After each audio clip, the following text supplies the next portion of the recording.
रिया एक नॉर्मल सी college student थी। Psychology final year में पढ़ रही थी और हॉस्टल के रूम नंबर 203 में रह रही थी पिछले 6 महीनों से।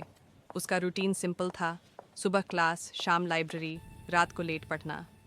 पर पिछले कुछ दिनों से यूँ लग रहा था जैसे कोई उसके रूम में आता जाता है। कभी कबर्ड का लॉक खुला मिलता, कभी टेबल पर चीज़ें जगह बदली हुई होती। रिया ने पहले इग्नोर किया, हॉस्टल है, थकान है, स्ट्रेस है, ये सोचकर चुप रही। लेकिन एक रात जब वो लाइब्रेरी से लौटी तो उसके बेड पर एक नोटबुक पड़ी थी। नोटबुक उसकी नहीं थी। नोटबुक के कवर पर लिखा था, रूम नंबर 203, ऑब्जर्वेशन नोट्स। पहला पेज पढ़ते ही रिया का दिमाग सुन्न हो गया। उसमें लिखा था, सब्जेक्ट रोज रात एक बाहर 7 पर लाइट बैंड करती है, फ़ोन साइलेंट पे रखती है, दरवाज़ा चेक करती है 3 बार। ये सब रिया की आदतें थी। नोटबुक के अगले पेजेस में उसके daily routine, class timings, library के नोट्स तक लिखे हुए थे, जैसे कोई उसकी पूरी लाइफ ऑब्जर्व कर रहा हो। लास्ट लाइन थी, सब्जेक्ट को लगता है कि वो अकेली रह। अगली सुबह रिया वार्डन के पास गई। वार्डन ने रूम नंबर सुनते ही थोड़ा हेजिटेट किया, फिर बोला, 203 पहले साइकोलॉजी डिपार्टमेंट के अंडर आता था, रिसर्च के लिए यूज़ होता था। रिया शॉक्ड थी।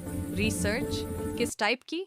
वार्डन ने धीरे से कहा, स्लीप डिसऑर्डर्स और डिसोसिएटिव बिहेवियर पे।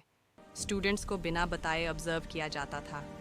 रिया गुस्से में बोली, तो कोई मुझे स्टॉक कर रहा है? वार्डन का जवाब था, अब वो प्रोजेक्ट ऑफिशियली बैंड है, पर कुछ फाइल्स कभी कभी रीओपन हो जाती हैं। उस रात रिया जानबूझकर सोई नहीं। लाइट बैंड करके बेड पर लेटी रही और मिरर में खुद को देखती रही। रात एक 72 में उसे याद आया, ये टाइम डायरी में लिखा था। और तब उसने देखा, उसके हाथ अपने आप उठ रहे थे। रिया बेड से उठी, टेबल तक गई और पेन उठाया। वो सब देख रही थी, पर कंट्रोल नहीं कर पा रही थी। नोटबुक का नया पेज भर गया।